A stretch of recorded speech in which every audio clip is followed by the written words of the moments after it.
IPC പിളരുമെന്ന് ശങ്കിച്ച് വികാരത്തോടെ സങ്കടത്തോടെ സംസാരിക്കുന്നവർ കുറെ പേർ ആ പ്രസ്ഥാനത്തിലുണ്ട്.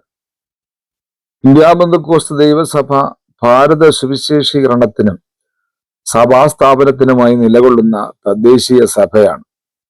ഇന്നത് വല്ലാത്ത പ്രതിസന്ധിയിലാണ്. ഒരു സ്റ്റേറ്റ് കൗൺസിൽ ജനപിന്തുണയോടെ നിലവിൽ വന്നു കഴിഞ്ഞു. മറ്റൊരു സ്റ്റേറ്റ് കൗൺസിലും ഉദയം കൊണ്ടു കഴിഞ്ഞു. അന്തർദേശീയ ഭരണ സംവിധാനമായി എല്ലാറ്റിനും മുകളിലായി എന്ന് കരുതുന്ന ഒരു ജനറൽ കൗൺസിലും ഉണ്ട്. എന്താണ് IPC ഇങ്ങനെയാകാൻ കാരണം? സഹോദര സഭകളായ AGയിലോ ചർച്ച് ഓഫ് ഗോഡിലോ മറ്റു പൗരോഹിത്യ സഭകളിലോ ഇല്ലാത്ത പ്രവർത്തന സ്വാതന്ത്ര്യം IPCയിൽ കൊണ്ടുവന്നു. ആർക്കും എന്തുമാകാം IPCയിൽ. ഒരു കാലത്ത് പെട്ടിക്കട പോലെ ബൈബിൾ സ്കൂളുകളായിരുന്നു IPC നേതാക്കൾക്ക്. ഒരു സെന്ററിൽ ഒന്നിലധികം സെൻട്രൽ പാസ്റ്റർമാരെ വേണമെങ്കിൽ വാഴിച്ചു കളയും. സ്വയം സെന്റർ രൂപീകരിച്ച് സ്വയം സെൻട്രൽ പാസ്റ്റർ ആകാനും IPCയിൽ ശ്രമം നടത്തിയിട്ടുണ്ട്. 1,000 കൗൺസിൽ അംഗങ്ങൾ.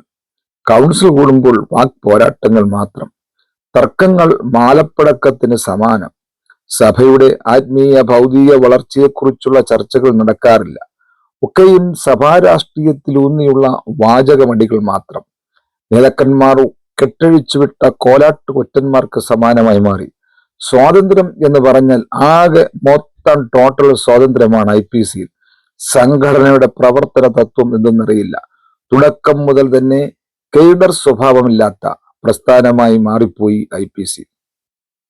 സഭയുമായും ക്രിസ്തുവുമായും ബന്ധമില്ലാത്ത കൊള്ളക്കച്ചവടക്കാർ ഇതിനകത്ത് കയറിപ്പറ്റി. ക്രിമിനൽ പശ്ചാത്തലമുള്ളവരും പെന്തക്കോസ്തിന്റെ ചരിത്രമറിയാത്തവരും നിയന്ത്രണം ഏറ്റെടുത്തതോടെ സഭ കൂത്തുകാഴ്ചയായി മാറി.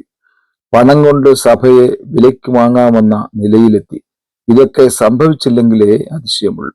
മാർത്തോമാ സഭയിലെ കെയ്ഡർ ഭരണ സംവിധാനം നാം കണ്ടുപിടിക്കണം. ഓർത്തഡോക്സ് സഭയുടെ ഭരണം എത്ര ദൃഢമാണ്. കത്തോലിക്ക സഭയിൽ പട്ടാളച്ചിട്ടയാണ്. തുടക്കം മുതലേയുള്ള IPCയിലെ അമിത സ്വാതന്ത്ര്യവും ചിട്ടയില്ലാത്ത ഭരണവും അതിനെ ഈ നിലയിൽ എത്തിച്ചിരിക്കുന്നു. കാര്യം ഇങ്ങനെയൊക്കെയാണെങ്കിലും IPC എന്ന സഭാഗാത്രത്തിന് ഒരു പോറൽ പോലും ഏൽപ്പിക്കാനാവില്ല.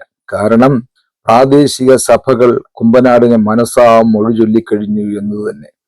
പ്രാദേശിക സഭകൾ ദൃഢമാണ്, ശക്തമാണ്. അവർ ഒന്നും കാണുന്നുമില്ല, ഒന്നും കേൾക്കുന്നുമില്ല. സഭ പിളരുമെന്ന് വിചാരിച്ച് ഉള്ളുവെന്തുരുകുന്ന ദൈവമക്കൾ ക്ഷമയോടെ കാത്തിരിക്കൂ. ഒന്നും സംഭവിക്കില്ല. സഭ ദൈവത്തിന്റെ കരങ്ങളിൽ സുരക്ഷിതമാണ്. ഓർക്കുക, ഗോഡ് സീസ് ദ ട്രൂത്ത് ബട്ട് വെയിറ്റ്സ്.